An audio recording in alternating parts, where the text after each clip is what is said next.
এটা যে বাংলাদেশের বিশ্বকাপের জন্য অনেক বড় সুখবর। কারণ আইসিসি এবং বিসিসিআই তাদেরকে মাঝপথেই রান আউট করে দেওয়ার পথে পাকিস্তান।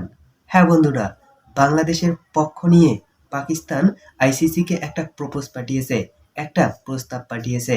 সেখানে বলা হয়েছে বাংলাদেশ ভারতের মাটিতে বিশ্বকাপ খেলতে চাচ্ছে না, এটা তাদের অধিকার।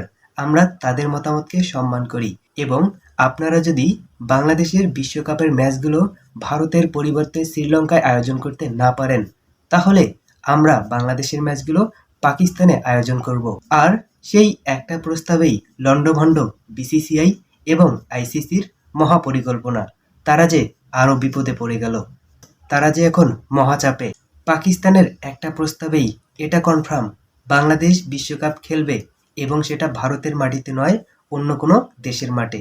এটা চূড়ান্ত, কারণ বাংলাদেশের পক্ষে এখন পাকিস্তান আছে। বাংলাদেশ এখন আর একা নয়। আর পাকিস্তান যদি বিশ্বকাপ বয়কট করে, তাহলে তো বিশ্বকাপটাই হবে না, তাহলে তো বিশ্বকাপের মজাই থাকবে না। হ্যাঁ বন্ধুরা, এটাই হচ্ছে বিশ্বকাপের বাস্তবতা, এটাই হচ্ছে ক্রিকেটের বাস্তবতা। এবারে দেখা যাক আইসিসি এবং বিসিসিআই কি করে।